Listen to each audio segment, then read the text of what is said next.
já vai começar. Bom, iniciada então a gravação, agradecendo enormemente a professora Roberta Densa, a professora doutora Roberta Densa, pela participação no nosso grupo de pesquisa em Filosofia do Direito Privado. Para nós é uma honra tê-la aqui conosco, professora. Agradeço também, né, por toda a nossa parceria em relação à edição, né, na Editora Foco, edição de livros. Agora, recentemente, a gente teve a satisfação de ter a obra, né, a Lei Geral de Proteção de Dados, editada, né, coordenada por mim, pelo professor Fabiano Menck. A professora Roberta é a grande interlocutora que nos possibilita essas publicações. E essa parceria já vem de anos, né, professora? Desde antes de nós nos conhecermos, desde a época da Atlas, né? O meu primeiro livro minha primeira edição da tese, né, Fundamentos do Direito Privado, foi editado com a parceria aí com a Roberta. Então, para mim, é uma satisfação poder, né, ter essa parceria contigo e também poder contar contigo aqui no nosso grupo de pesquisa, tratando de um dos temas, né, de uma das questões que para nós é muito caro, que é essa relação da filosofia do direito, especificamente com o direito privado. Né? E a professora Roberta, então, hoje vai nos apresentar uma abordagem do direito do consumidor a partir do pensamento do John Rawls. Tá? Muito obrigado, professora. Lhe passo a palavra. Se quiser fazer o compartilhamento também de tela, já está liberado. Perfeito. Olá, pessoal, boa tarde a todos. Prazer muito grande estar aqui com vocês. Como o professor Rafael falou, nós nem nos conhecíamos pessoalmente, não é? A obra dele foi para a editora, eu não me lembro que ano, 2010, mais ou menos, talvez um pouco antes, e me chamou bastante atenção, porque quando chega original eu tenho o mau hábito de ler. Então já tem gente que fala assim para mim, o problema da Roberta é que ela lê. E acontece de fato, assim, às vezes tem muitas obras que são muito recomendadas e quando a gente lê, ela não tem um apelo comercial e claro, dentro do nosso trabalho a gente tem que pensar, óbvio, nesse ponto, né? Mas eu me lembro que quando recebi a obra do professor Rafael, eu fiquei, assim, muito entusiasmada porque ele trazia um ponto de vista diferente, enfim, um pouco mais aprofundado em relação aos estudos de direito privado, porque nós, no nosso dia a dia, com o estudo da dogmática, a gente esquece de pensar os porquês, né? De entender os seus fundamentos, as suas razões, e muitas vezes a gente, então, me parece que acaba tendo um pensamento equivocado mesmo, né? Ou chegando a conclusões que talvez não sejam as melhores conclusões, justamente em função dessa falta de raciocínio. E quando chegou ali o trabalho do professor Rafael, ficamos todos ali muito empolgados, né, com a produção. E desde então nós também não nos conhecíamos pessoalmente e passamos a ter aí um relacionamento, né, bem voltado para essas questões das publicações das obras, enfim. Em relação ao tema de hoje, eu confesso que foi uma inquietação minha quando eu estava pensando o doutorado, tentando trazer também alguns fundamentos que não fossem os fundamentos mais comuns que são muitas vezes apresentados na produção, no trabalho científico brasileiro, em relação à defesa do consumidor. É muito comum que nós tenhamos um viés ou um fundamento materialista histórico. Na maior parte das vezes, quando se fala em direito do consumidor, existe uma crítica ao sistema capitalista. Então, existe um fundamento que está muito mais relacionado ao sistema do que à proteção do consumidor em si, né? Tanto que, quando o Código de Defesa do Consumidor entrou em vigor, havia uma crítica dizendo que ali estava sendo selada a relação do capital ou do consumo, o que seria um erro do legislador e tudo mais. Então, houve aí uma certa animosidade até por parte de alguns, que era justamente nessa ideia, né, de que nós, então, estaríamos a favor do capital, vamos dizer assim, porque tínhamos um código, ou passávamos a ter um código de proteção e defesa do consumidor. E quando eu comecei a pensar a minha tese eu falei sobre proteção da criança consumidora. E era muito comum, quando eu comecei a ler os temas, eu via muito argumento que eram argumentos que não me convenciam, no sentido de que isso é muito comum também em direito de infância. Olha, a criança deve ser protegida no mercado de consumo para ela não se tornar consumista. Esse é um argumento muito comum utilizado, né? E eu, particularmente, acho que ele é um argumento que não se sustenta, porque a decisão de compra e de consumo, ela é uma decisão dos pais. Então, ser consumista ou não ser consumista, esse é um argumento moral, no sentido de que ninguém pode dizer para mim como eu devo lidar com o meu dinheiro, né? Então, esses argumentos, eles eram argumentos que realmente me deixavam, assim, bem insatisfeitas, né, com as respostas. E aí, formulei aqui algumas perguntas para a gente depois tentar chegar ali a alguma possível resposta, né, que eram as perguntas que eu me fazia quando comecei a pensar na intervenção do Estado em relação à defesa do consumidor. Então, quais seriam os limites de intervenção do Estado no domínio econômico? Quais parâmetros e critérios devem ser seguidos para a atuação do Estado? E, se houver conflito entre liberdade e igualdade, qual o valor prevalece? Separei aqui, e aí é um pensamento da filosofia política, né? Não é necessariamente aqui um pensamento da filosofia do direito, mas da filosofia política mesmo. No próprio papel do Estado, né? Entre liberdade e igualdade, o que prevalece? O Robert Nozick é um autor que eu acho absolutamente sensacional, sou muito fã dele, que é tido como um libertarianista, em Rand também, né, tem esse mesmo perfil. Para o Robert Nozick, a liberdade deve prevalecer sempre, né? Quer dizer, na verdade, o Robert Nozick não fala em igualdade.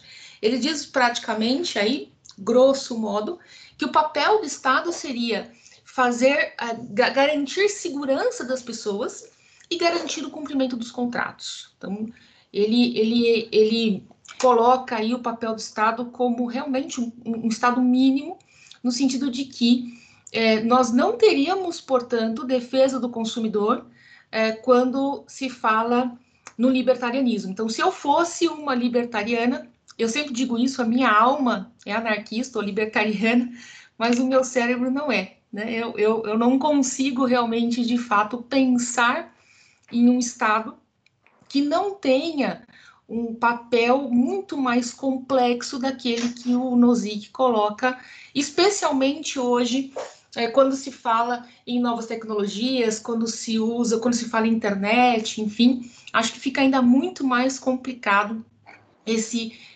estado mínimo, no sentido de que ele não caberia uma intervenção do Estado. E é uma coisa que eu sempre falo também, falo muito isso para os meus alunos, que quando a gente pensa em alguém, né, ou quando alguém afirma para nós a ideia de que o Estado não deve intervir nas relações que são particulares e que não há justificativa para a proteção do consumidor, essa pessoa, ela pensa como um libertariano, né? Quer dizer, como um Robert Nozick, como uma Ayn Rand, que de fato não justifica a intervenção do Estado nas relações de consumo.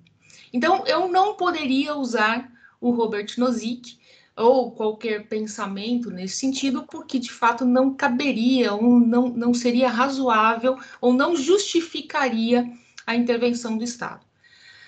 Aí vem John Rawls, que é o liberal contratualista, que a gente vai falar um pouco mais sobre ele, né, que faz até um pouco mais de sentido, particularmente para mim faz um pouco mais de sentido, e o Michael Sandel, que na verdade não é bem o Sandel, né, na verdade o Sandel é mais conhecido no Brasil, que é tido como um comunitarista ou um liberal igualitário, que também a gente pode colocar mais ou menos nessa mesma linha aí hoje, o do working, em que ele vai entender aqui nesse conflito entre liberdade e igualdade, a igualdade deve prevalecer. Então, a gente poderia conversar aqui entre liberais contratualistas e liberais igualitários, isso falando, claro, de um pensamento um pouco mais contemporâneo.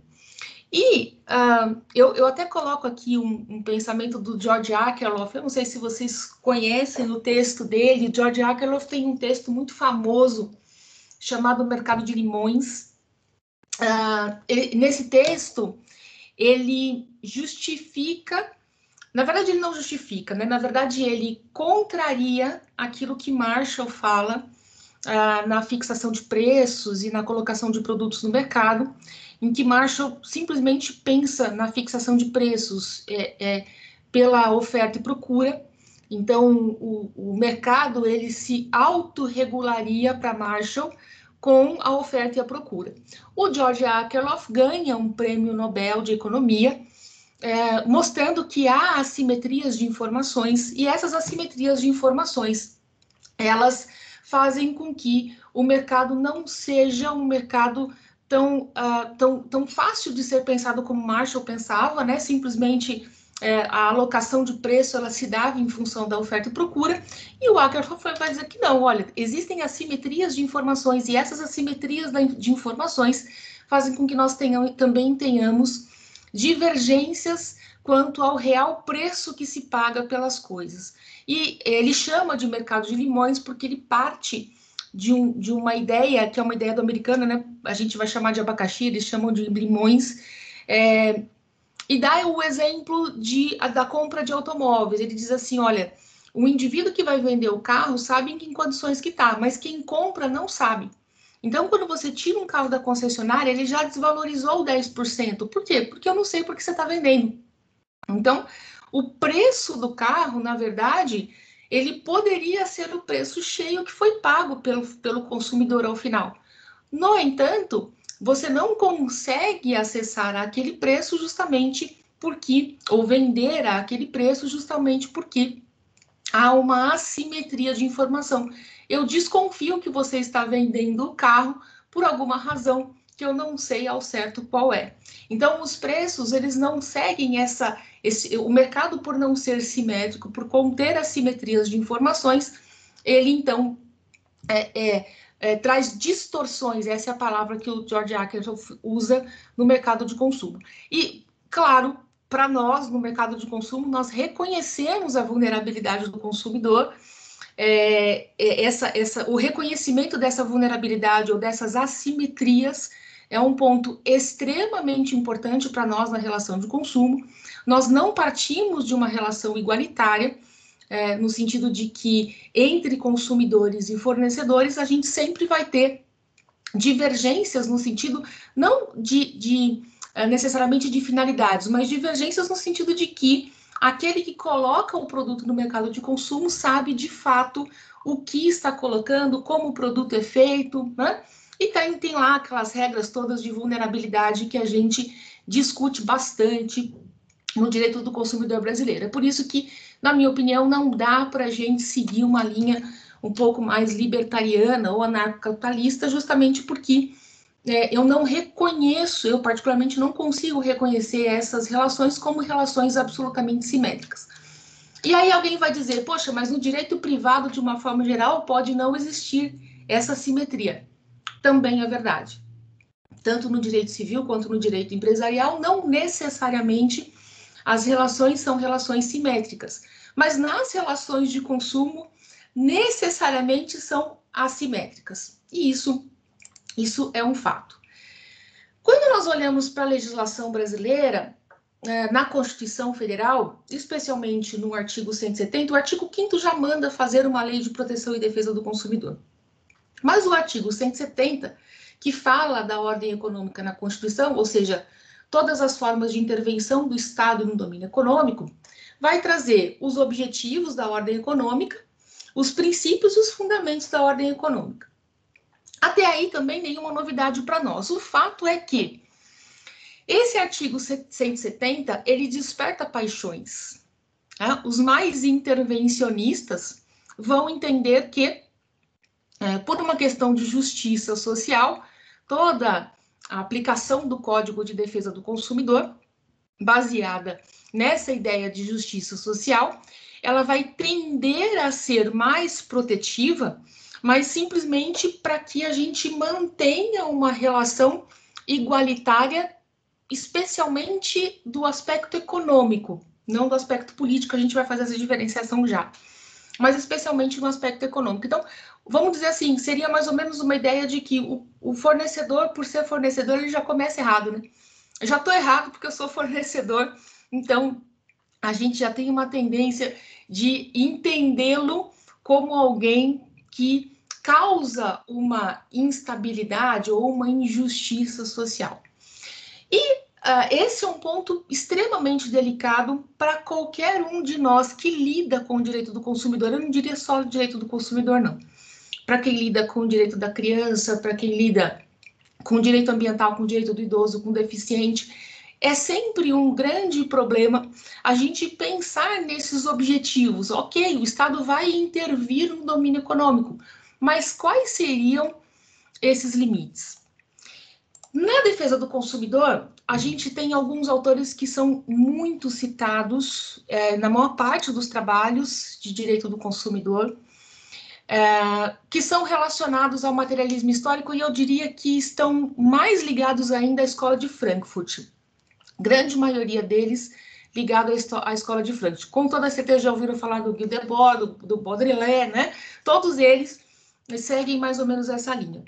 Para esses autores, a crítica é justamente, na relação de consumo, a crítica é pela relação de consumo em si. Então, quando a gente lê, por exemplo, A Sociedade do Espetáculo, a crítica do autor, ela se dá justamente no sentido de que nós somos, vamos colocar assim, hipnotizados na relação de consumo. Então, nós consumimos por consumir, nós não somos seres racionais. Gente, muito grosso modo, pelo amor de Deus, né?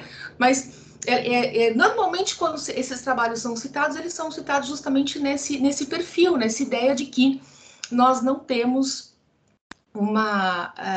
um racional do consumidor, né, que ele é levado. Então, isso também muito relacionado à ideia de estrutura, de superestruturas, no sentido de manter a sociedade de consumo ou de manter o espírito capitalista, né? Então, é sempre essa a crítica.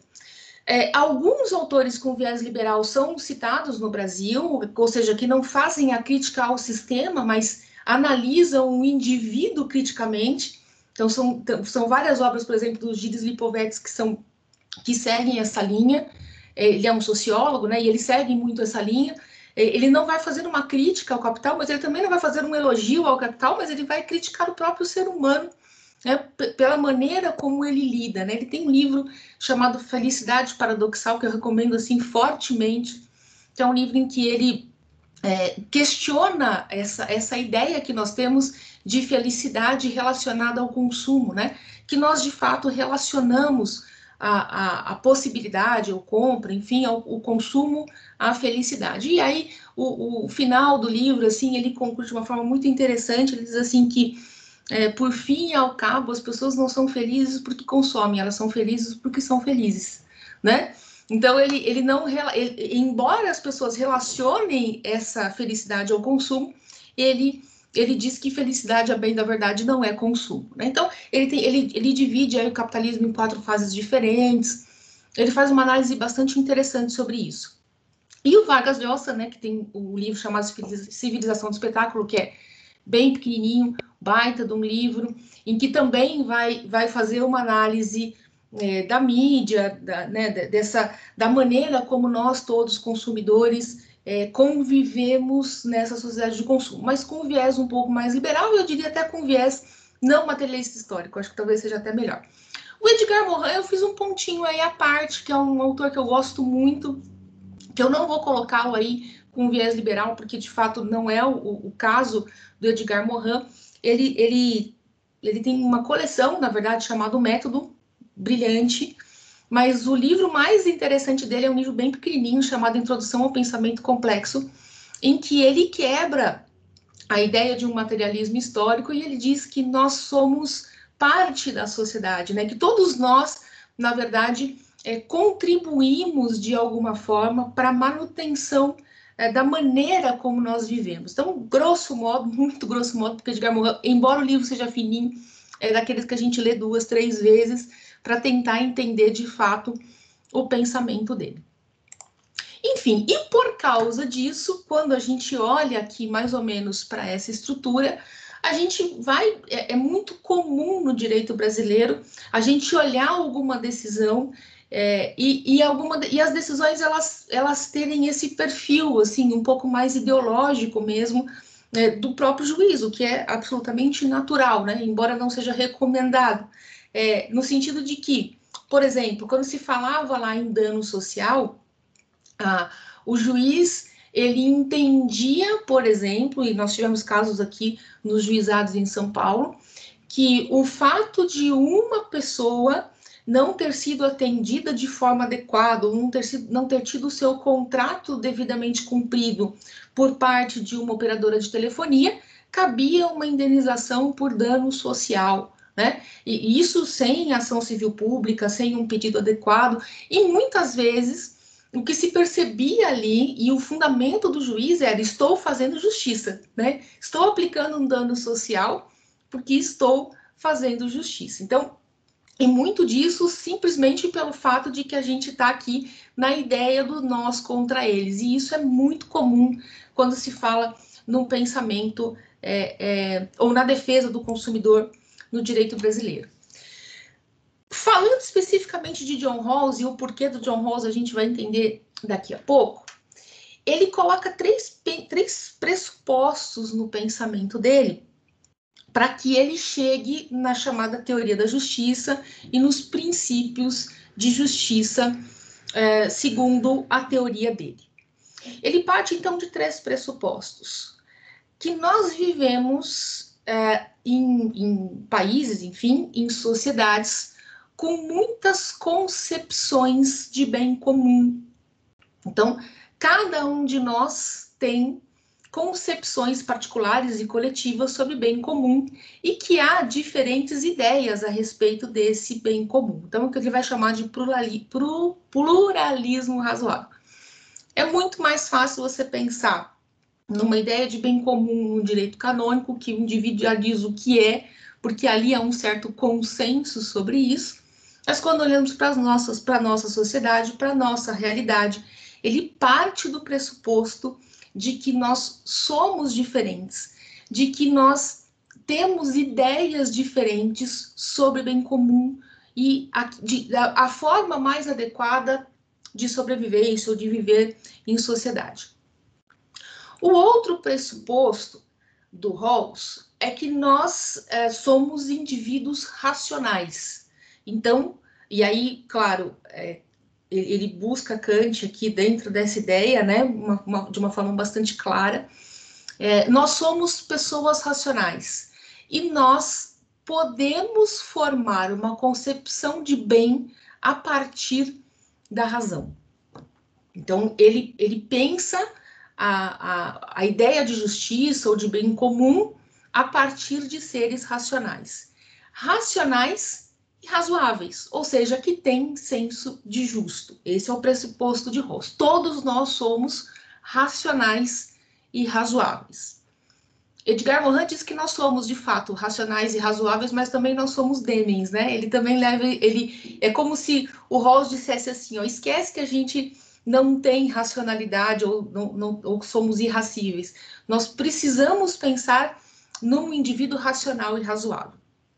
E que a sociedade ela deve ser vista como uma cooperação social bem organizada. Então, cada um coopera com o seu talento. E isso é essencial para nós em direito do consumidor também, né?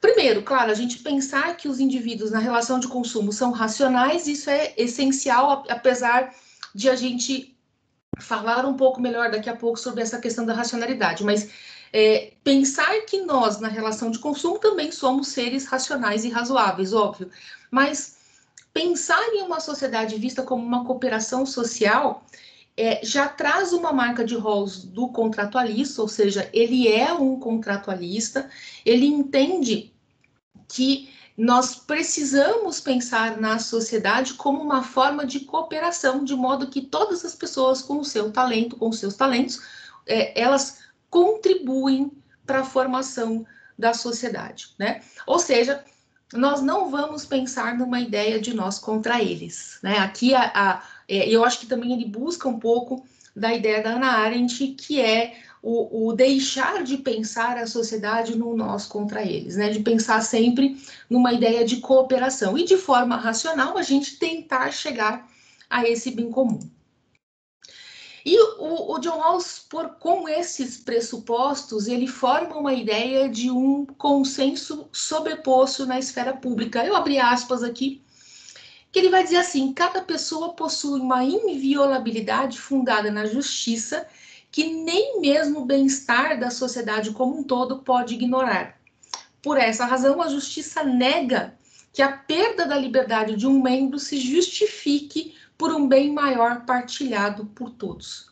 Então, aqui fica bastante claro para nós o pensamento de Rawls, no sentido de rechaçar as ideias que são as ideias, poxa vida, eu esqueci agora a corrente do Bentham, eu esqueci, mas ok. Ele rechaça essa ideia do Bentham, né? E do utilitarismo, muito obrigada. Do utilitarismo, para dizer que cada ser humano deve ser respeitado na sua individualidade e que a gente não deve permitir, inclusive, que o ser humano ele perca a sua liberdade ou perca os seus valores em função do outro, né? E a ideia justamente é partir deste pressuposto, dessa inviolabilidade da justiça, né? Da liberdade do indivíduo.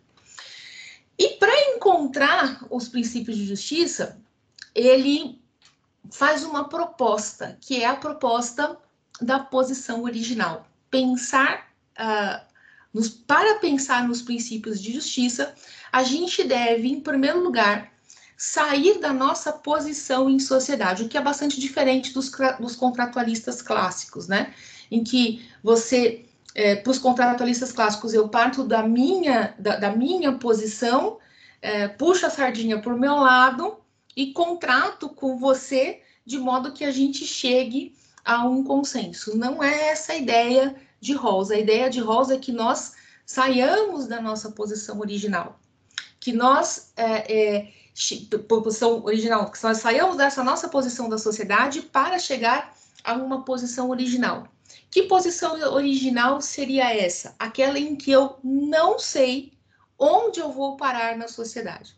Se eu vou ser mulher, se eu vou ser homem, se eu vou ser branco, se eu vou ser negro, se eu vou ser consumidor ou se eu vou ser fornecedor. Eu tenho que pensar nos princípios de justiça a partir dessa ideia. Então, eu me afasto daquilo do que eu sou para tentar encontrar, pelo véu da ignorância, os princípios de justiça. Então, o que é importante em sociedade, né? Se todos nós fizéssemos esse exercício pela racionalidade, o que é importante em sociedade ou o que é um valor para nós em sociedade. E como eu não sei onde é que eu vou parar ou qual posição eu vou ocupar em sociedade depois, quais serão esses meus princípios de justiça? Porque sim, eu posso parar ali na posição do Bill Gates, ou posso ser alguém que não tenha as mesmas condições do Bill Gates, né? E aí eu tô falando de posições políticas. Há um ponto muitíssimo importante do pensamento de Rawls. Rawls escreve numa época de Guerra Fria. Esse é um ponto bem importante também para a gente pensar nessa posição original, em que havia, sim, diferença entre homens e mulheres, no tratamento de homens e mulheres, ou direitos políticos diferentes de homens e mulheres. Havia diferença entre brancos e negros, né? A possibilidade, inclusive, de não ocupar espaços públicos entre negros e brancos, enfim. Então, havia toda uma lógica para que John Rawls, que provocou o pensamento de John Rawls nesse sentido, né? Então, eu posso ser o Bill Gates, mas eu posso ser também aquela pessoa negra, escrava, que está ali numa fazenda do sul, e aí, claro, indo um pouco mais para trás, né? E eu vou ocupar essa posição na sociedade. Então, o que é justo? O justo seria que nós tivéssemos um patamar, vamos colocar assim, mínimo de direitos. E isso vai estar lá no Código de Defesa do Consumidor também. Existe uma forma, né? Vamos colocar assim, essa fórmula, né? Que o Rawls propõe, seria uma fórmula de a gente, de fato, repensar o que é valor e o que é justo em sociedade, sem que nós nos coloquemos em uma situação de puxar a sardinha para o nosso lado, né? Por quê? Porque nós somos seres maximizadores, né? A gente vai querer atingir os nossos fins e bens primários. Então, se eu não partir do véu da ignorância, da posição original, eu vou, sem dúvida alguma, achar ou tentar encontrar uma forma que ela seja mais vantajosa para mim. Por isso que ele cria a chamada regra maximin, que eu coloco aqui, né? Devemos identificar o pior resultado de cada alternativa disponível e então adotar a alternativa cujo o pior resultado é o melhor entre os piores resultados de outras alternativas. Nessa hora também o Rawls usa muito a teoria dos jogos. Ele faz aí uma relação bastante interessante com a teoria dos jogos. Acho até que há um entendimento errado de Rawls quando ele fala numa liberdade econômica ou numa igualdade econômica. Há um certo pensamento que talvez não seja aquele que Rawls de fato queria. Mas, enfim, já adianto aí que há dois tipos, que há duas correntes, né, que interpretam Rawls nessa ideia. Muito bem. E aí ele vai chegar a 3 princípios de justiça. Então, a partir do momento que nós fizermos o exercício da posição original e do véu da ignorância, nós chegamos a 3 princípios. O princípio da liberdade, o princípio da igualdade de oportunidade e o princípio da diferença. O princípio da liberdade, sem dúvida nenhuma, é o princípio mais importante para John Rawls. Todos devem ter os mesmos direitos civis e políticos, independentemente da sua condição, da sua situação de vida. A liberdade, os seus direitos civis, seus direitos políticos, eles devem ser pautados pela liberdade, que é o valor mais importante de Rawls. Mas Rawls inova, e é muito criticado por conservadores justamente por isso, por colocar a igualdade de oportunidades como um princípio de justiça. Então, de fato, há uma crítica forte ao pensamento de Rawls por parte de conservadores, porque ele coloca o princípio da igualdade como um fundamento ou como um princípio da justiça. Só que essa igualdade, ela é uma igualdade de oportunidades, ou seja, o Estado deve sim agir no sentido de fomentar políticas públicas e ações afirmativas para oferecer igualdade de oportunidade aos cidadãos, que na verdade ele remonta aí a um texto primeiro dele, que é o texto de justiça como equidade.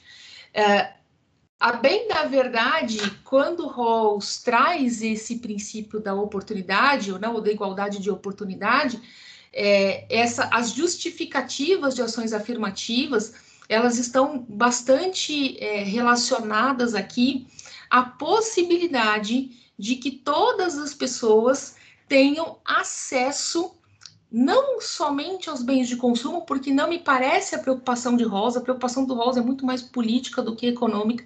Lá embaixo a gente tem algumas questões de discussão econômica, mas no sentido de que o indivíduo possa efetivamente ter uma escola adequada, ter um atendimento eu acho que o melhor exemplo de política pública que a gente pode falar aqui, de ação afirmativa, melhor dizendo, que a gente pode falar aqui, seriam as ações afirmativas voltadas para os deficientes. Esse é um ponto que, no pensamento de Rawls, a gente encontra isso muito claramente. Então, para que a pessoa possa participar da sociedade efetivamente, ela precisa de uma ação afirmativa, né?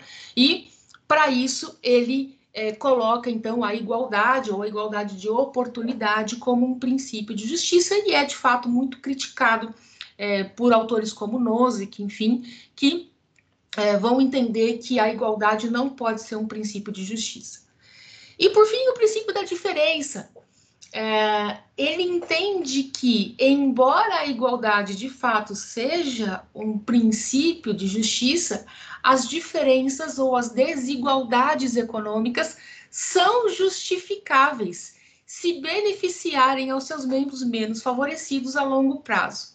E aí é lógico que ele vai sofrer muitas críticas dos igualitaristas, né? Eu digo sempre que ele vai apanhar de todos os lados possíveis e imaginários, porque ele vai dizer o seguinte, vamos fazer aqui um paralelo. O Thomas Piketty, acho que talvez no livro dele também traga um pouco dessa discussão, e dizem que isso está fundamentado em Rawls, eu tenho lá as minhas dúvidas. Mas a gente sabe hoje o seguinte, a concentração de renda, ela de fato tem aumentado nos últimos anos, não há dúvida, né? Mas a pobreza diminuiu significativamente. E é isso que Rawls quer dizer. Não há problema de a concentração aumentar, na medida em que todas as pessoas, de alguma forma, os menos favorecidos, se beneficiem dessas desigualdades. Isso não é um problema. Um problema seria o indivíduo, e ele se escandaliza de fato com a pobreza, né? Ele se escandaliza de fato com a mentira, com o enganar as partes, né? Enganar, no caso aqui, os consumidores. Ele realmente se escandaliza com isso, mas ele não entende que o problema seja a desigualdade em si, ele entende que o problema é a pobreza. Isso sim é um problema, né? Então não há para nós, né, pensando aqui em uma sociedade que de fato é desigual, o Rawls não faz uma crítica ao ponto de nós sermos desiguais, né? Ele faz uma crítica pelo ponto de que nós não beneficiamos as pessoas menos favorecidas dentro de um grupo. Essa é a maior crítica, de fato, que ele faz, né? E aí ele diz lá, por aquele pensamento que nós falamos, né, na posição original, que o menor pedaço do bolo deve ser tão grande quanto possível a ser distribuído em sociedade, né? De modo que, de fato, a gente tenha uma redução da pobreza, né? Então, as desigualdades econômicas e sociais devem ser organizadas de modo que, em ambos os casos, seja possível, né, se possa razoavelmente esperar que sejam vantajosas para todos. Então, na medida, por exemplo, em que a gente diminui essa pobreza e que sejam relacionadas à posição e ofícios de todos, né? E aqui tem um ponto interessante, que eu coloco até um pouco mais para frente, mas já vou adiantar no pensamento dele, que é o seguinte, ele fala da igualdade, ele dá importância para a igualdade, mas ele diz que a gente não pode basear o nosso raciocínio na inveja e no ressentimento.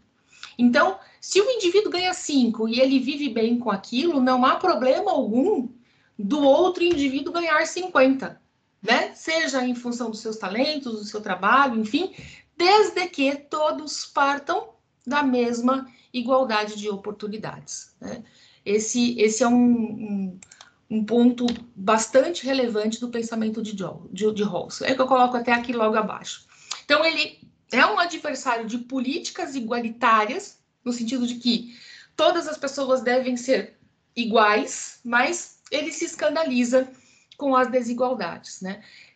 Eu devo dar a oportunidade a todos, mas eu não preciso ter, de fato, uma política absolutamente igualitária, no sentido de que todas as pessoas podem ou devem ser iguais, né? eu acho que a maior parte das pessoas usam aí uma imagem que eu acho interessante, que é aquela imagem de 3 indivíduos que querem assistir a um jogo de futebol. Então, um é mais alto, o outro é médio, o outro é baixinho, para que você tenha, de fato, uma ideia de uma justiça como equidade. Você deixaria a pessoa mais alta sem nenhum caixote, a pessoa mais, né, média com um caixote mais baixinho, a pessoa mais baixinha com um caixote mais alto. Essa é a ideia. E todos podem assistir ao jogo. E se não quiser assistir ao jogo, também está tudo bem. Se o indivíduo não tiver vontade de assistir o jogo, ele não tem a obrigação de fazê-lo, né? Grosso modo, seria essa a ideia. Então, na medida em que os menos favorecidos têm acesso aos bens de consumo, há consequente diminuição da pobreza, embora possa haver aumento de desigualdade. Um ponto que eu acho muito, muito relevante na ideia de Rawls é que ele não defende um sistema econômico. Ele não defende nenhum tipo de sistema econômico. Ele defende, e isso eu acho muito interessante no Rawls, que é defender a liberdade e a igualdade de oportunidades. Isso é de fato a essência do pensamento de John Rawls, né?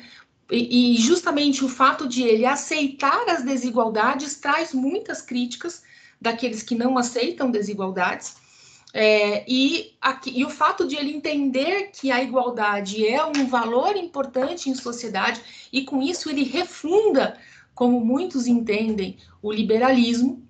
Ele traz uma nova ideia de liberalismo, que já se afasta um pouco dos utilitaristas, dos clássicos, enfim, justamente por trazer a igualdade para o seu conceito. Muito bom. E o que isso tudo tem que ver com o direito do consumidor, não é mesmo? Como é que a gente pode pensar a proteção do consumidor com base nas ideias de John Rawls? Então, o primeiro ponto que a gente coloca aqui, né? Todo fornecedor e todo consumidor é livre para fazer as suas escolhas no mercado de consumo. Ou seja, se eu sou fornecedor e eu quero produzir, no meu caso, livros, eu posso. Eu sou livre para isso. A liberdade é o fator mais importante para que a gente tenha, de fato, uma sociedade justa. Então, eu posso produzir livros. E o consumidor que quiser tem acesso aos livros. Mas aí você vai dizer assim, Roberta, mas não é todo mundo que pode comprar os livros. Verdade. E Rawls aceita essa diferença, essa desigualdade ou essa importância. Só que Rawls, ao mesmo tempo, entende que todas as pessoas, de alguma forma, devem ter acesso. De que modo? Bibliotecas públicas, por exemplo, seria uma possibilidade, né, de raciocínio aqui dentro dessa ideia.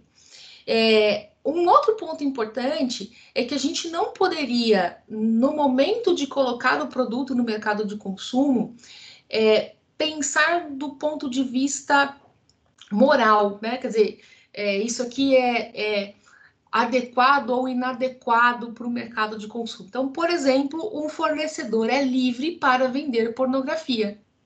Ele é livre para isso. Embora parte da sociedade entenda que aquele fornecedor não deveria vender aquilo, né? Então, o conceito de moralidade aqui é um conceito de moralidade interna, né? Porque não de justiça, mas de moralidade interna. Posso vender, mas vou vender, claro, colocando lá a indicação, classificação indicativa e tudo mais, colocando aquele produto no mercado de consumo com as suas indicações adequadas. No entanto, reconhecida a vulnerabilidade do consumidor, deve-se ter especial atenção para que as relações sejam igualitárias, no sentido de oferecer a melhor informação possível para que o consumidor tome as suas decisões de forma racional. Ou seja, se eu reconheço que essas relações não são iguais em termos de oportunidade, de conhecimento, então, se eu reconheço que fornecedor e consumidor não estão neste pé de igualdade no momento da contratação, a gente precisa sim de uma legislação especial de eventuais aí, eu acho que eu coloco aqui um pouco mais abaixo, não coloco, mas eventuais políticas públicas nesse sentido, eu coloquei logo aqui embaixo, no desenvolvimento de políticas públicas nesse sentido. Então, a ideia realmente de a gente pensar a defesa do consumidor a partir da vulnerabilidade e, em razão disso, tentar fazer com que essa relação seja ou passe a ser uma relação igualitária, ou de igualdade de oportunidade, no sentido de colocá-los no mesmo pé. E eu faço até aqui um apontamento sobre o paternalismo libertário, que também é de um professor de Harvard, né? O John Rawls era professor de Harvard, e o Cassin, se eu não me engano, né? Ou Taylor, eu não me lembro bem ao certo qual dos dois autores do Nude, também professor de Harvard, professor de direito constitucional, que se a gente fizer aqui uma linha de raciocínio, me parece fácil perceber que ele pega essa ideia de Rawls e diz assim, ok, então vamos criar um chamado paternalismo libertário. O que é isso? Ajudar o consumidor a trazer ou ter as suas melhores escolhas. Porque eu entendo que este consumidor não é tão racional quanto nós gostaríamos que ele fosse. Então, é uma ajuda, né? Vamos colocar assim que o paternalismo libertário seria uma forma de ajudar o consumidor, de dar os nudges, né, os empurrões, para que o consumidor ele tenha a melhor escolha possível dentro do mercado de consumo. E hoje, Rawls não poderia ter pensado nisso, né? Mas hoje... É um Sustein, né? Exato, Sustein. Obrigada. Eu sempre confundo os dois. Eu sei que um é da economia e o outro é do direito. O Sustein, que é o professor de direito constitucional de Harvard. Obrigada. Então, eles seguem essa ideia de que você, conhecendo hoje a economia comportamental, conhecendo as formas e os vieses que os consumidores têm no momento das escolhas dos seus produtos e serviços no mercado, cabe sim o desenvolvimento de políticas públicas para ajudar o consumidor a ter melhores escolhas. Não significa dizer proibir o consumidor de utilizar o produto, mas ajudar o consumidor a tomar as melhores decisões no mercado de consumo.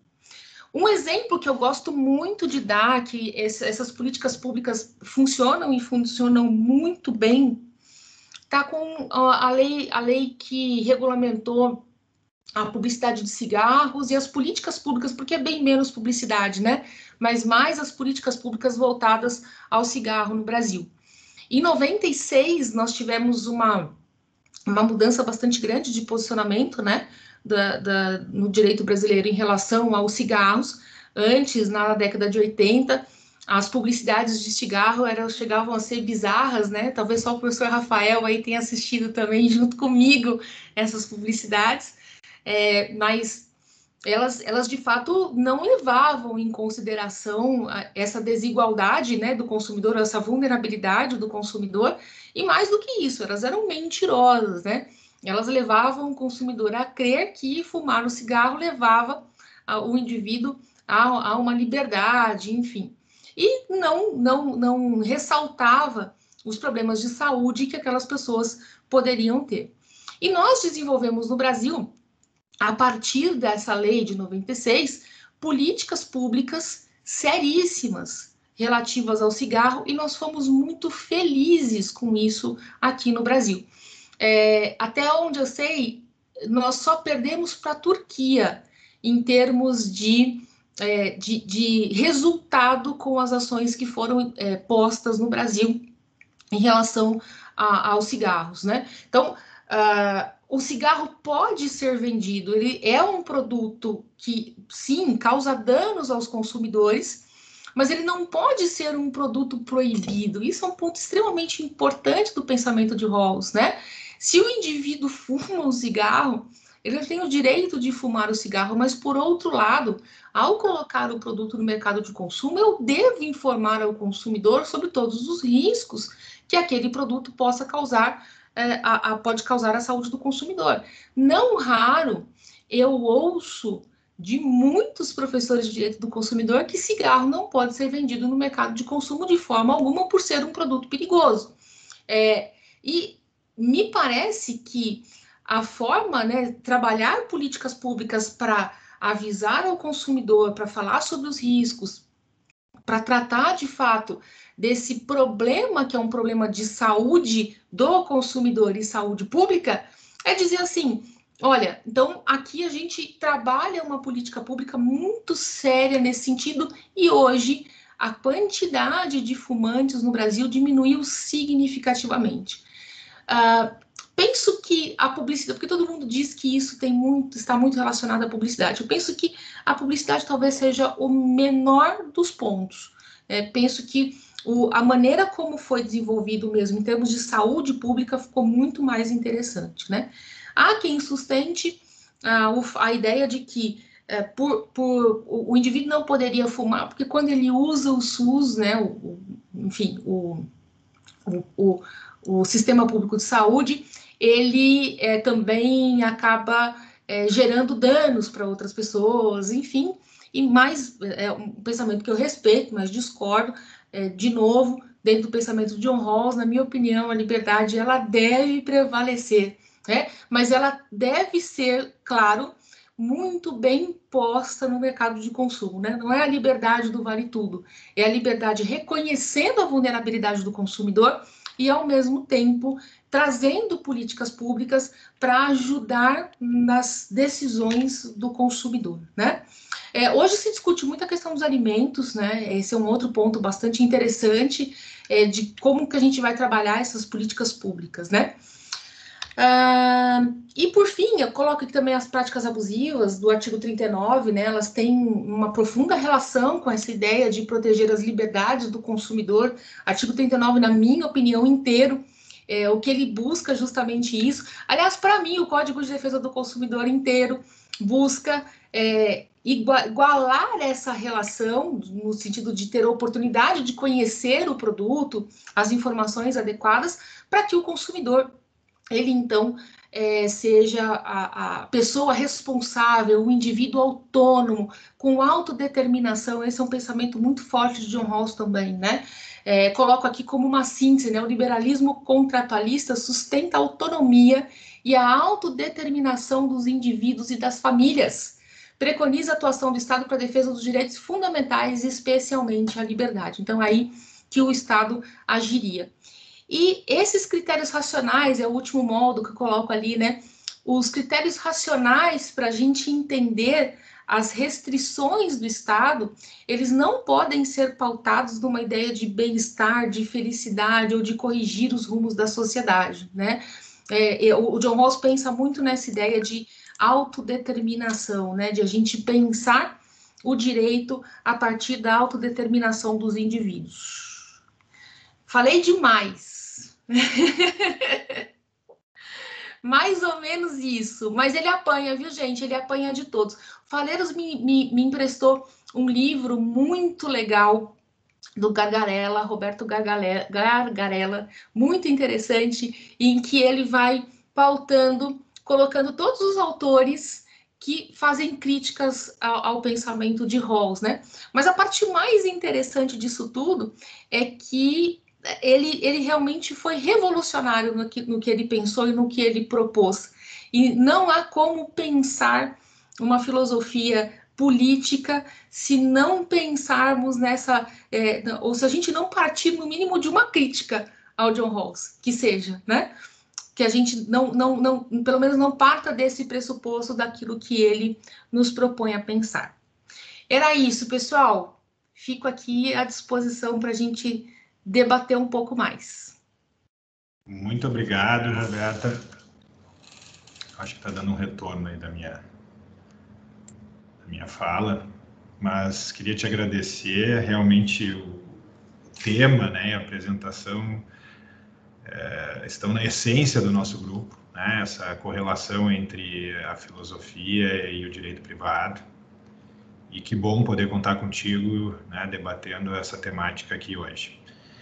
Eu vou rapidamente colocar algumas questões que eu anotei aqui, mas bem rápido, para também dar espaço aos demais. E peço também que as intervenções possam ser sintéticas, para que todos possam também contribuir e apresentar seus questionamentos, né? Gostei muito da tua referência inicial a um marco teórico que nós temos, o direito consumidor, né? Eu também falo bastante sobre isso, né? A gente tende a ver o direito consumidor sob uma perspectiva mais do direito social, que eu chamo, né? Naquela minha tese, eu mapeio as correntes do pensamento do direito privado e vamos dizer assim, essa linha mais social, né? Eu chamo de direito social, eu acho que no direito consumidor isso prevalece, às vezes até de uma forma exacerbada, né? A gente vê um partido do consumidor, algo que inicia a análise, né? E parte de uma visão realmente partidária, né, do consumidor, né, na defesa irrestrita do consumidor. E realmente a defesa do consumidor ela é necessária, ela é importante, ela é um fundamento constitucional nosso, mas ela deve ser feita com base, né, nos adequados fundamentos, né? Eu acho que a professora Roberta muito bem apontou isso, né? Até porque o direito do consumidor ele não surge com base nesse referencial, né? A gente sabe que quando surge nos Estados Unidos, e é nos Estados Unidos que ele tem origem, é outro referencial totalmente diferente que se apresenta como a base do direito do consumidor. Então, isso é sempre importante ressaltar, e não são muitas pessoas que fazem isso no Brasil. Então, a Roberta está de parabéns nesse sentido. Um outro apontamento que eu fiz, Roberta, é em relação a essas correntes do pensamento liberal, né, ou do pensamento da filosofia política como um todo. Na minha divisão, até na tese eu faço isso, eu coloco o Rawls como um liberal igualitarista, tá? Na linha do Killinger. Mas essa diferenciação que tu fizeste eu acho interessante, né? Eu coloco o liberal libertário, né, do libertarianismo Nozick, do Working Rawls no liberalismo igualitarista, e o Sandel, o McIntyre e outros como comunitaristas, vamos dizer assim. E isso a partir de uma análise mais anglo-saxã, vamos colocar dessa forma. Gostei muito da questão da assimetria, né? Tu trouxeste muito bem, que eu acho que no direito consumidor, para entender o direito consumidor hoje é essencial. E mais do que isso, né? A partir do nosso artigo 421A, do acréscimo, né? Que foi feito com a Lei de Liberdade Econômica, essa visão da assimetria nas relações, ela está codificada, né?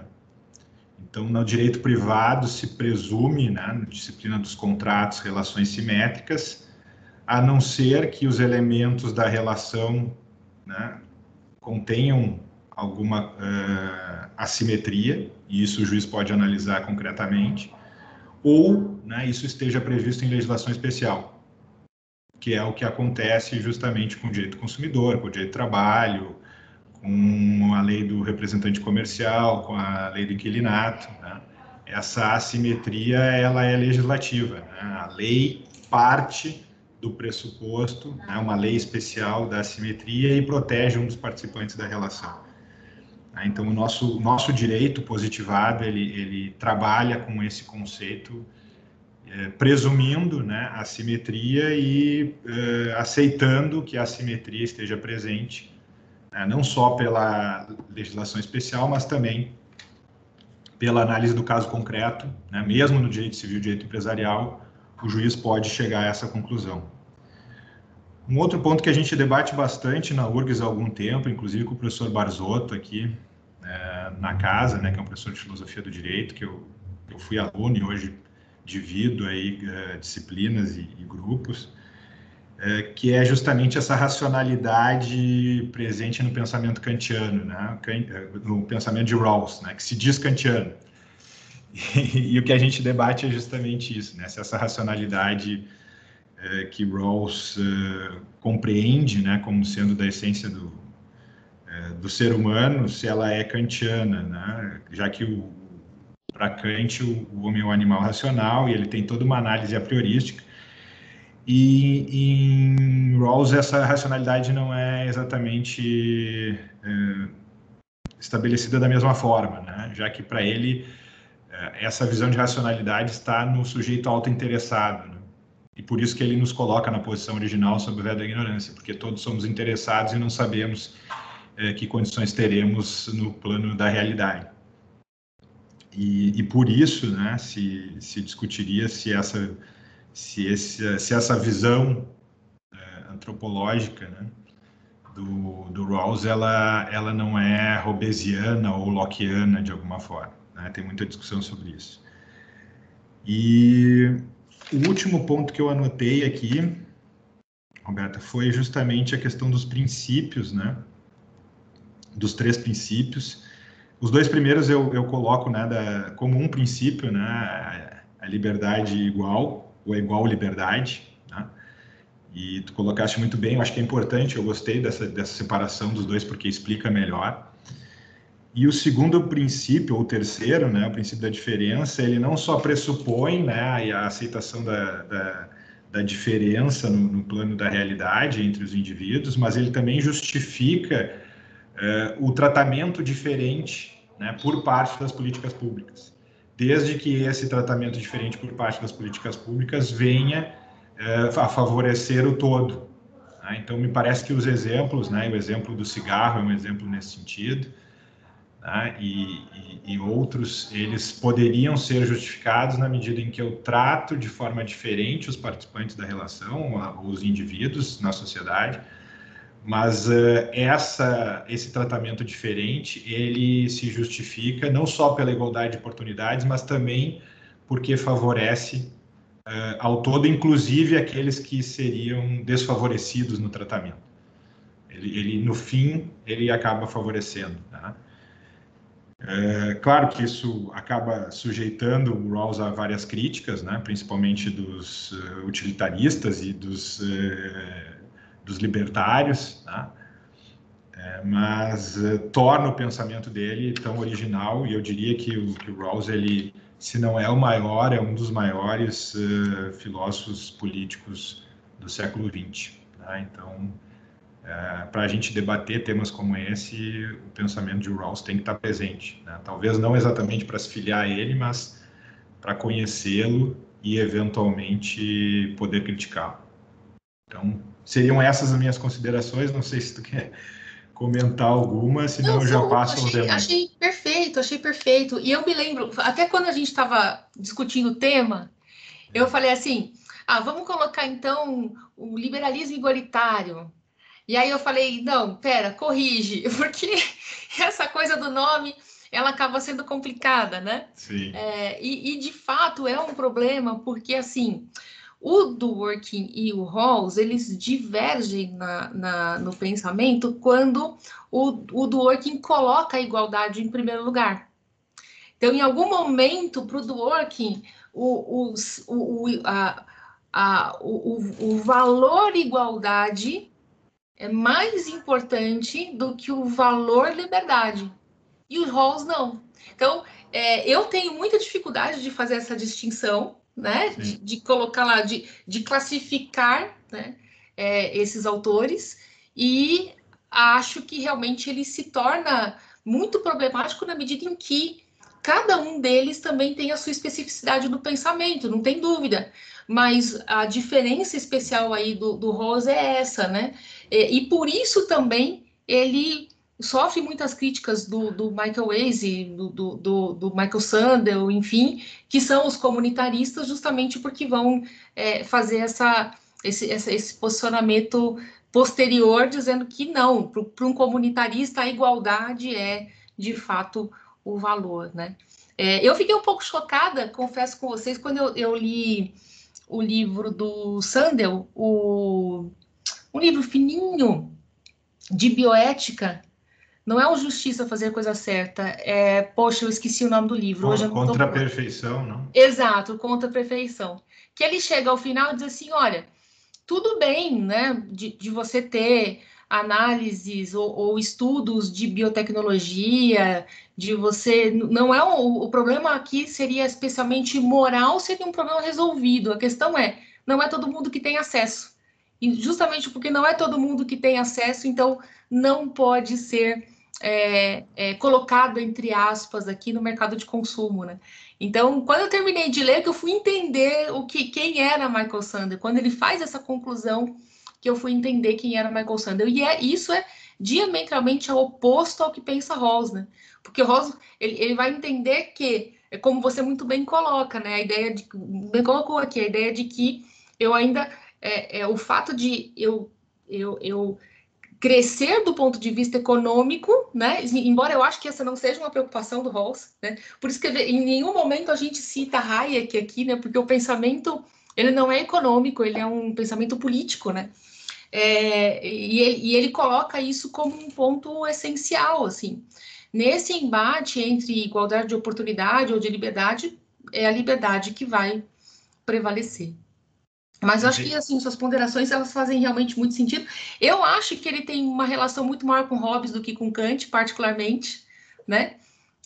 Não sei se é porque eu também tenho, mas acabo levando muito para esse lado. E eu vou aproveitar para fazer um ponto, para colocar um ponto nessa questão da racionalidade, que talvez a neurociência também esteja nos ajudando a chegar a essa ideia de racionalidade do ser humano, na medida em que a neurociência tem dito hoje que nós funcionamos como se nós tivéssemos um software pré-programado. Então, o nosso cérebro, não sei se você... Curiosamente, estou com ele aqui, porque eu realmente gosto muito desse livro e eu realmente vejo muitas vezes o Tábula Rasa do Pinker. É um livro que estava esgotado, agora eu acho que parece que já voltou. Mas ele fala uma coisa muito interessante nesse livro, que nós, seres humanos, não nascemos uma tábula rasa. Nós, como se pensa, ou como o Locke já pensou, enfim, muitos autores já colocaram essa ideia, né, de que nós nascemos e no local, ou em função do local em que nós vivemos, é que nós definimos a nossa personalidade. O Pinker vai dizer que não é isso. Os estudos da neurociência mostram que nós temos uma espécie de um software que, sim, o moldar a nossa personalidade tem um aspecto genético muito forte, tem um aspecto familiar muito forte e tem um aspecto social muito forte. Então, nós somos essa mistura. E, ao mesmo tempo, quando a gente diz isso, a gente quer dizer, todos nós temos, sim, com esse nosso software, uma capacidade de raciocínio. E fazendo um link também, que eu também acho que daria para a gente colocar dentro desse aspecto da racionalidade, eu não sei se vocês já assistiram um documentário chamado Deus, do Morgan Freeman, não sei se vocês já viram, que é muito interessante. Ele faz uma análise da religião no mundo inteiro, e aí ele mais ou menos conclui assim, ele começa a dizer, olha, no hinduísmo é isso, no budismo é isso, no cristianismo é isso, no judaísmo é isso, pera, tá tudo muito parecido. Faz assim, né? É como se ele dissesse assim, a forma de pensar Deus, ela tem as suas diferenças, mas a estrutura é muito parecida. Então, isso está muito relacionado, na minha opinião, a essas descobertas da neurociência que falam um pouco dessa racionalidade humana e de como nós desenvolvemos a nossa personalidade, o nosso jeito de ser e nos relacionamos com os seres humanos em sociedade, né? Então, acho que puxando um pouco do que Hobbes fala, e eu acho que o Steven Pinker também tem um pouco disso, nas outras obras ele mostra também um pouco isso, né? Trazendo um pouco do que Hobbes fala, enfim, do que John Locke fala, a gente tem, do John Locke, não, do Rawls, isso traz um pouco, a neurociência pode nos ajudar muito, penso eu, a ter um aspecto mais amplo do que a gente entende como racionalidade hoje. Acho que a gente tem muito o que aprender com a neurociência nesse sentido também. Nesse ponto eu gostei também da tua referência ao paternalismo libertário do Sustein e também de quão importante, né, hoje nós temos no estudo da comportamental, né? Não só análise econômica comportamental, mas a análise comportamental como um todo, né? A partir justamente dessas descobertas da neurociência, né? É fantástico, né? Muito bacana. Não tem. abre uma nova janela. Perspectiva. Desculpa, né? Uma nova perspectiva de pesquisa. Bom, já tomei muito do tempo do debate, a gente tem uma série de convidados aqui, né, um grupo seleto, gostaria de abrir, né, para a participação dos demais. Fiquem à vontade, deixa eu ver se eu tenho... Aqui tenho com a mão levantada é o Rafael já. Rafael, por favor. Olá, professora Roberto, muito boa tarde, excelente explanação. Eu vou ser bem breve porque eu já tenho um compromisso, infelizmente passou o meu horário, tenho 2 na verdade. Eu só gostaria de algumas breves considerações. A discussão é amplíssima, é excelente. Talvez também trazer à discussão, à baila, as considerações da Amartya Sen, que ele também contrapõe o Rawls, é toda uma outra perspectiva muito interessante de desenvolvimento, ética. Enfim, mas eu só gostaria de chamar a atenção para um pequeno detalhe com relação à doutrina brasileira quando se trata sobre o 170 da Constituição Federal. A professora mencionou ali objetivos, garantir o bem-estar e a justiça social. Na verdade, o objetivo da ordem econômica não é garantir a justiça social, é conforme os ditames. A justiça social é como uma cláusula geral que abrange essas relações econômicas. É uma pequena imprecisão, porque a Constituição, nos seus objetivos fundamentais, no artigo 3º, ela reconhece a possibilidade de desigualdade, e o Estado ele garante as práticas econômicas por meio dessa regulação. Quando, por exemplo, ele, além das regulações na proibição quanto à publicidade do cigarro, ele, ali pelo 174, ele realiza fomentos negativos ou positivos, no caso aí é um negativo, por meio de uma alíquota tributária altíssima, encarecendo o consumo, uma série de medidas políticas. Aí é toda uma outra consideração, mas só para ressaltar esse detalhe mesmo, dessa observação. Enfim, são muitas observações interessantíssimas, sobretudo com relação aos dados fáticos da realidade. Eu concordo nesse ponto também, quanto ao reconhecimento empírico que o consumidor não é racional, nós como seres humanos, dados certos estímulos, não são racionais. E esse conflito constante entre a livre iniciativa e a igualdade e essas ramificações que a professora falou. Infelizmente, só esse pequeno detalhe eu acharia interessante, só para no futuro, eu tenho investigado esse aspecto do direito econômico do consumidor, ou seja, como o país se organiza de forma macroeconomicamente para garantir o exercício da livre iniciativa e, ao mesmo tempo, uma livre informação, uma série de aspectos que a professora tratou. Mas é só esse pequeno detalhe, eu não quero, é picuinha, mas eu sei que depois conta, né? Professora, muito obrigado pelo espaço, e professor Rafael também, eu vou ter que ir, infelizmente, eu vou acompanhar a gravação depois. Um grande abraço e nos falamos. Tchau, tchau. Obrigada, Rafael, mas perfeito, estou contigo, concordo com você também, acho que o caminho é exatamente esse. Ótimo. Obrigado, Rafael.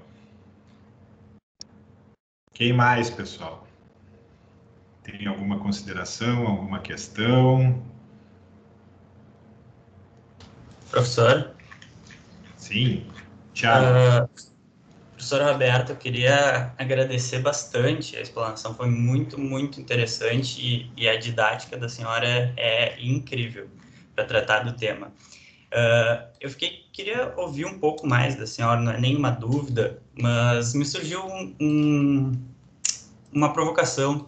No início da sua fala, a senhora começou falando sobre até proteção à criança, falou um pouco de relação de consumo, falou de proteção à criança, e me surgiu uma dúvida que esperei ao longo da sua explanação, e ao final, quando tratou bastante sobre Rawls e ligando com o direito do consumidor, me voltou essa questão. Então eu queria ouvir um pouquinho da senhora, que é trazendo um pouco da teoria para a prática, para um problema bem prático, bem atual. Rawls, enfim, a senhora expôs bastante para a gente aí sobre a proteção, a primazia, a liberdade do indivíduo. Como isso fica no momento, relacionando com a criança, agora no momento que a criança pode fazer uma compra online, num celular, num joguinho? Tá tendo bastante essa discussão agora das crianças que têm acesso a um joguinho e ela clica no botão e ela pode fazer uma compra no cartão que já está cadastrado ali. Não foi o pai. Lá atrás, no início da explanação, a senhora falou em quem faz a escolha é o pai, não é a criança. Nesse caso, como é que fica? A gente precisaria, na sua interpretação, na visão, utilizando todo o conceito de Rawls, mais intervenção, menos intervenção, promoção de outras políticas, não precisaria de nada? Como a senhora entende isso? Não, eu acho... Obrigada, Thiago, pela sua pergunta. Na verdade, assim, isso tem a ver com a minha tese, que é justamente sobre proteção da criança consumidora. E foi aí a minha inquietação, por isso eu cheguei, né, a essa temática. E a grande discussão, eu penso, em relação à defesa da criança, da proteção da criança, é justamente você tirar tanto quanto possível aquilo que você entende como correto para cuidar da vida do filho do outro. Eu acho que, falando grosso modo, seria mais ou menos essa ideia. Então, vou te dar um exemplo aqui, que é o que eu acabo me deparando com mais frequência nessa temática, que é, bom, a publicidade infantil, que a gente mais ouve, ela deve ser restrita para não tornar a criança consumista, ou devo restringir a publicidade para que a criança não fique com vontade de comprar o brinquedo, e eu ouço muito isso, e ela, então, não se frustrar diante da publicidade. O que minha opinião, né, é que a gente precisa trabalhar aqui é esse conceito de liberdade, que é o conceito de liberdade do fornecedor e do consumidor. O fornecedor tem o direito de produzir, colocar no mercado de consumo e anunciar. No entanto, quem está do lado de cá é alguém que não tem ainda capacidade civil, portanto, não consegue racionalizar e compreender aquela mensagem publicitária de forma clara e inequívoca. Então, essas restrições, é claro que sou completamente a favor da regulação da publicidade infantil, completamente a favor, mas não pelo conceito de que a criança vai se tornar consumista. Não, na minha opinião, não pode ser esse. Respeito quem pense o contrário, mas na minha opinião não pode ser esse o fundamento. O fundamento é, essa pessoa, ela ainda não tem racionalidade suficiente para expressar a sua liberdade de forma livre e consciente. Portanto, tem que ter um filtro. E esse filtro, e eu vou te dar alguns exemplos desse filtro, a gente já tem hoje no CONAR largamente utilizado. Por exemplo, eu não posso fazer uma publicidade dizendo assim, peça para a mamãe. Ou fazer como uma famosa já fazia no passado, e as meninas talvez lembrem dessa publicidade, em que ela pegava a sandalinha dela e dizia assim, olha, minha sandalinha nova. E a criança, olha, mas minha mãe já comprou uma para mim. Joga essa fora. Então, ela fazia a criança jogar fora, e aí ela dizia para a criança, vai lá e pede para sua mãe. Então, quer dizer, é lógico que a gente está explorando, nesse caso, a maior vulnerabilidade dessa criança e sem dúvida nenhuma, num pensamento de Rawls, eu estaria sendo injusto justamente porque não respeito essa falta de capacidade do indivíduo de se proteger em relação a essa relação de consumo. O indivíduo, ele ainda não tem ferramentas para isso, né? Mas perceba que é muito mais difícil a gente tentar chegar num consenso, então, pensando naqueles 3 pontos que a gente pensou, né? Em ser racional, em ser razoável, e pensar em um consenso de cooperação em sociedade. Que consenso vai ser esse em relação à publicidade infantil? E eu vou mais longe, na relação de consumo.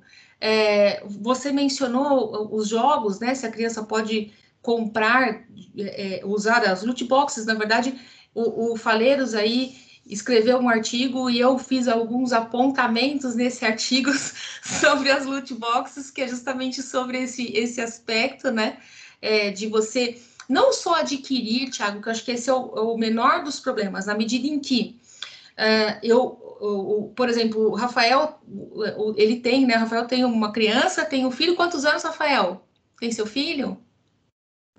Eu tenho um de 6 e um de 11 meses. Nossa, é verdade. Nasceu mais um agora. Eu tinha esquecido, Rafael. Parabéns.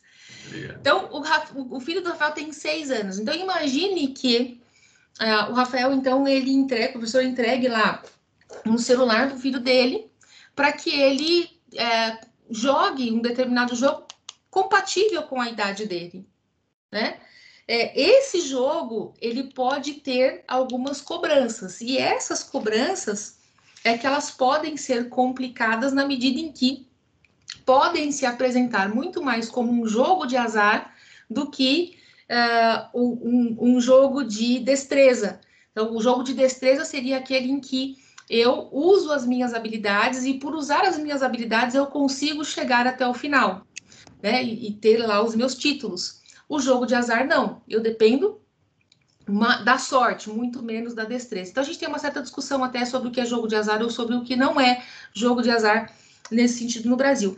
E na medida em que o professor Rafael entrega um celular para o filho dele jogar, com a possibilidade de usar um cartão de crédito para fazer essas compras, isso é extremamente complicado, porque eu posso dizer assim, não, professor Rafael, o senhor não pode fazer isso com o seu filho, isso está proibido, né? Isso fica proibido na medida em que não está claro para o consumidor, em que na hora que o professor Rafael, por exemplo, baixa o aplicativo no jogo, ele não sabe que existem as loot boxes e que elas podem levar o filho a comprar mais, enfim, vantagens ou em condições para que ele jogue mais e por aí vai. Então, mais uma vez, a crítica de Rosa aqui é contra, de fato, a injustiça. Não parece justo que você esteja explorando alguém com uma maior vulnerabilidade neste mercado. Então, quando a gente pensa sempre no mercado voltado para a criança, são dois aspectos que são muito complicados. O primeiro é o da moralidade. Então, até que ponto, e aí foi aquela discussão do MAN, do MASP, aliás, houve uma discussão aí no Rio Grande do Sul também, né, sobre os conteúdos que não seriam adequados a crianças e adolescentes, conteúdos esses que a gente resolveria por meio de classificações indicativas. Então, não é adequado a crianças e adolescentes, a gente coloca uma classificação indicativa. Então, eu, fornecedor, posso colocar o produto no mercado, desde que eu respeite as classificações indicativas. Então, a liberdade do fornecedor, ela continua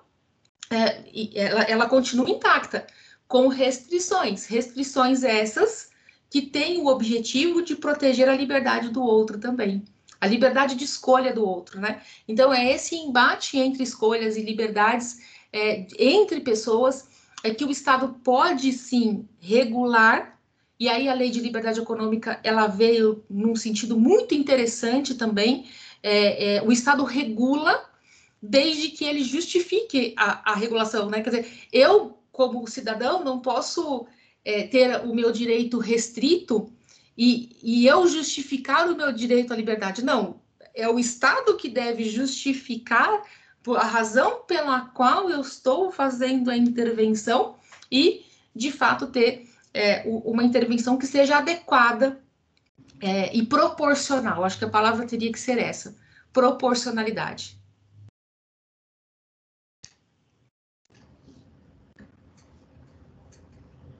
A gente tem mais uma questão aqui do Carlos. Eu acho que aí encerramos, tá? Já que é o último que levantou a mão. Carlos. Tá sem microfone, Carlos. Aí. Agora estão me ouvindo? Sim. Sim. Agradeço, professor Roberto, foi muito interessante a palestra. Eu vou à pergunta devido do tempo. Futurologia, professora. Com a lei da liberdade econômica, a gente está vendo mais uma guinada mais liberal, né? Eu leio o Melchior, que ele falava que aqui no Brasil não temos liberais, tem paleoliberais do século passado, e que as pessoas aqui elas analisam as intervenções do Estado como boas e ruins por uma variável única. As pessoas elas não chegam a analisar, né? E ele dizia isso, você tem que analisar, ver se há muitas intervenções boas e muitas intervenções ruins. Então, se a doutora vê assim, uma maturidade da doutrina e dos julgamentos para analisar essas intervenções como a lei da liberdade econômica e outras, não mais assim, é boa ou ruim, mas vendo que elas realmente modificam a sociedade, os efeitos concretos. Carlos, eu acho que isso depende muito de nós aqui no meio acadêmico. Porque acho que a gente tende a isso está muito claro, talvez aí desde 2010, enfim, 2012, a gente tende a uma polarização maior. E aí a gente tende a um viés maior, tanto para um lado quanto para o outro, né? Que eu acho que é justamente isso que você coloca, né? Então, acho que a gente, assim, ó, tem 30% para um lado e 30% para o outro. Sobra os 40% ter racionalidade, né? No sentido daquilo que a gente realmente vem fazendo aqui. Sinto bastante isso na qualidade de editor, tá? Quando eu pego os textos para ler. A gente tende a ter uma repetição muito grande de ideias. É como se para ser validado por uma banca, ou, enfim, né? Eu preciso repetir ideias. Isso é muito ruim e isso não vai fazer com que a gente tenha a pluralidade necessária para chegar em discussões, em aprofundamento das discussões, né? Num exercício de futurologia, eu digo para você assim, num primeiro momento, eu tenho muito medo das polaridades, muito medo. Acho que os algoritmos têm ajudado muito a isso. Então, a gente tende a pensar menos, né? E a gente só vai conseguir chegar a um consenso, no sentido de, não necessariamente a um consenso, mas a gente só vai conseguir entender o outro se a gente ouvir o outro. Lamentavelmente, na academia, onde quer que seja, quando você se coloca como um liberal, muitas vezes você já apanha, né? Então, isso já é motivo suficiente para você já está desqualificado em função daquilo que você está se colocando, está se pondo, né? E eu costumo dizer que não há problema, eu pego o avião na janelinha que ninguém quer sentar, aquela que não deita, e fico ali em cima da asa. Tá bom, não tem problema, né? Se não é uma posição confortável, porque de fato ela não é, eu acho que também cabe muito a gente levantar essa voz, no sentido de a gente discutir mais, né? E Hannah Arendt, né? O professor Rafael também gosta bastante, Hannah Arendt fala muito disso. Dessa necessidade que a gente tem de estar com o outro, de conversar com o outro, de entender o outro ponto de vista e a gente tentar chegar a um consenso. Na porrada a gente não vai conseguir e isso tá claro. Eu acho que a gente tem observado isso claramente, né? Que não funciona, não tem funcionado.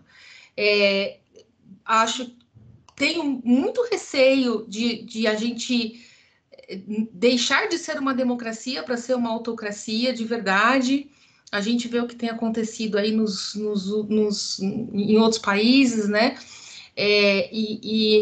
Essa é uma bandeira que cabe a nós aqui. Assim, é um trabalho difícil que a gente... E o Ross também fala muito disso, que, aliás, eu acho que é o ponto de partida dele, entender a pluralidade e ter tolerância. Se a gente não entender a pluralidade e não ter tolerância, a gente não consegue chegar a lugar algum, né?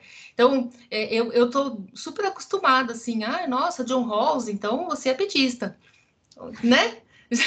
Ou então, nossa, John Rawls, nossa, não, mas para ele a liberdade é mais importante. Nossa, você é cruel, né? Então, eu já estou super acostumada, assim, as pessoas sequer entendem o que você está querendo dizer e já partem meio que para agressão, né? Enfim, então, no exercício de futurologia, eu acho que, assim, cabe a gente trabalhar muito. Esse é o meu exercício de futurologia. E com muita terapia também. Obrigado, professora. Imagina, Carlos, eu que agradeço. Bom, obrigado, Carlos. Obrigado, Roberta. Pessoal, mais alguém, né, dando a última oportunidade aí, mais alguém gostaria de apresentar algum apontamento? Professor Rafael, eu tinha uma dúvida aqui, se eu não quero tomar muito tempo também, eu sei que já se estendeu. Posso perguntar rapidinho? Rapidinho. Tá, pode. Prometo que vai ser rapidinho aqui. Eu estava pensando, até aproveito já para parabenizar a professora Roberta, estava muito bom me me provocou bastante a apresentação, assim, eu fiquei, me causou, me fez pensar. E eu estava pensando aqui, professora Roberta, como eu disse, eu não formulei direito ainda a minha dúvida, mas me deu uma pulguinha, assim, e eu estava imaginando com o que a senhora falou, se eventualmente a gente... bom, então tá, então a gente tem o princípio da desigualdade ali, né? Peraí que eu anotei aqui. A gente tem o princípio da igualdade de oportunidade, né? E a gente tem aqui no Brasil essa legislação consumerista, e eu sou advogado trabalhista, no final é auto-interessada a minha pergunta, fundamental que eu vou fazer. E a gente tem nessas duas áreas essa legislação intuitiva, protetiva, né? Que não dá muito espaço para a vontade. Se eventualmente, eu visualizo isso mais fácil no direito do trabalho, mas na relação de consumo, talvez até a senhora possa me dar um exemplo. Mas se eventualmente a gente tem, então, um consumidor ou um trabalhador que tem essa possibilidade de efetivamente expressar sua vontade, e eu dou o exemplo aqui no direito do trabalho, né, de um jogador de futebol famoso, por exemplo, a senhora acha que a gente tem, eu acho que teórico sim, mas talvez constitucional e legal, o fundamento para afastar essa legislação, nem que seja com base numa razoabilidade ou alguma coisa assim? Matheus, isso, eu acho que assim, afastar a legislação não, mas o John Rawls fala uma coisa que é muito bacana. Se pensarmos a defesa do consumidor como uma ação afirmativa, no sentido de que você oferece uma legislação protetiva justamente em função dessa diferença, ele diz que isso não pode acontecer para sempre. Então, o sonho seria: nós não precisamos de uma legislação trabalhista, nós não precisamos de uma legislação consumerista, porque nós já partimos de uma sociedade que dá oportunidades de forma igual e de uma sociedade justa. Então, teoricamente, ele diria isso, tá? Pensando aqui, acho que seria esse o pensamento dele. Mas eu não tenho dúvidas de que você não afasta a legislação, mas a sua interpretação, ela pode ser uma interpretação, vamos colocar assim, abrandada, né? Por exemplo, eu já escrevi texto sobre a hipervulnerabilidade do consumidor. Escrevi esse texto lá em 2010, um texto que eu nem gostei muito, que faz sucesso. Com as coisas que eu escrevo que eu gosto, não fazem sucesso. Que é justamente reconhecer a maior vulnerabilidade do consumidor e, em função disso, interpretar a lei de forma que seja mais favorável àquele indivíduo, dada a sua maior vulnerabilidade. Então, no caso, por exemplo, de um idoso, é o Código de Defesa do Consumidor e o Estatuto do Idoso. Então, a gente faz uma interpretação aí sistemática dos institutos para reconhecendo essa maior vulnerabilidade do indivíduo. Agora, eu estou contigo. Eu nunca escrevi nenhum texto sobre isso, mas eu gostaria muito. Por que não falar na hipovulnerabilidade do consumidor? De alguns consumidores que, de fato, eles não têm o mesmo traço de vulnerabilidade que a maioria dos consumidores tem, e daí a interpretação, no caso concreto, ela pode ser menos vantajosa ao consumidor. Não que você afasta a incidência da lei, mas você pode fazer uma interpretação, no caso concreto, que seja não tão benéfica, porque você já não partiu de uma desigualdade tão acentuada entre as partes. Uma coisa que eu fico pensando muito, né? A minha manicure vai em casa, ela é minha fornecedora, né? Mas qual seria a assimetria que nós temos ali, a ponto de dizer que o Código de Defesa do Consumidor se aplica 100% a mim? Sim, ele se aplica quanto, por exemplo, ao alicate estar ou não afiado, ou quanto ao alicate estar ou não devidamente limpo, mas no mais, essa é uma relação que ela tende a ser uma relação mais igualitária, né? E mais do que isso, no mercado de consumo, quando você tem uma quantidade grande de fornecedor, e vamos falar a expressão correta, né? Quando você tem uma grande concorrência entre as partes, quem sai beneficiado é o consumidor, sempre. Então, todas as vezes que a gente tem uma área, um setor com muita concorrência, o beneficiado é o consumidor. E eu não vejo, muitas vezes, o consumidor com a vulnerabilidade tão acentuada. Por outro lado, você vai ver uma vulnerabilidade muito acentuada nos planos de saúde, naqueles setores que são mais concentrados, né? Então, telefonia, são sempre os problemas que a gente tem, né? Sempre os mesmos. Telefonia, plano de saúde, banco, seguradora. Por quê? Porque a concentração é maior, te faz mais vulnerável, inclusive nas suas escolhas. Então, eu acho que esses aspectos, essas distorções, essas assimetrias, elas, não tenho dúvida, elas precisam ser analisadas, e eu ainda vou escrever um artigo sobre a hipovulnerabilidade do consumidor. Excelente. Matheus, tem um caminho hoje no direito do trabalho que é justamente a arbitragem, né? Possibilitou arbitragem para os diretores, né? A escolha da arbitragem, esse é um caminho de tratamento com base numa maior simetria nas relações trabalhistas. Bom, eu acho que agora sim encerramos. Eu vou agradecer novamente a professora Roberta, né? Foi excelente. Que bom poder contar contigo aqui, Roberta. Acho que a gente pode combinar outras vezes, né? Para tratar desses temas. Gostaria de agradecer a todos os participantes que estiveram conosco aqui do grupo, né, da nossa especialização em Direito dos Negócios, os convidados externos. Nosso grupo é um grupo aberto, né? Todos estão sempre convidados para os nossos encontros, principalmente, né, esses webinars que são com professores convidados. E aproveito para convidá-los a todos, inclusive a professora Roberta. Semana que vem a gente vai ter um grande evento com o professor James Gordley. Eu segurei ainda a publicidade porque eu não queria, né,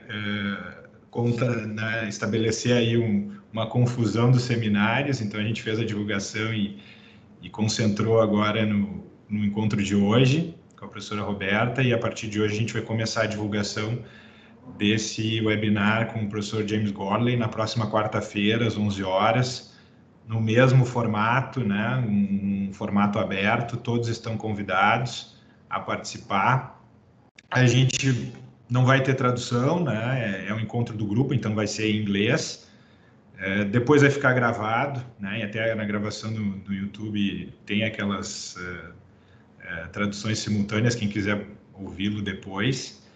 E vai ser uma satisfação, então, poder contar com vocês também nesse evento, que para nós é bem importante, já que o professor James Gordley, na minha opinião, é um dos principais pensadores do direito privado na atualidade. Tá? Muito obrigado a vocês, boa tarde, né? Desculpem que a gente excedeu um pouco o horário hoje, mas foi por um excelente motivo. Eu que agradeço, professor, prazer enorme estar com vocês, muito obrigada, e certeza que a semana que vem estarei com vocês para ouvi-lo. Muito obrigado, Roberta. Grande Tchau, abraço. pessoal. Beijo. Muito obrigada. Beijo a todos. Tchau, tchau. Até mais. Tchau, tchau. Tchau. Boa tarde a todos. Boa tarde.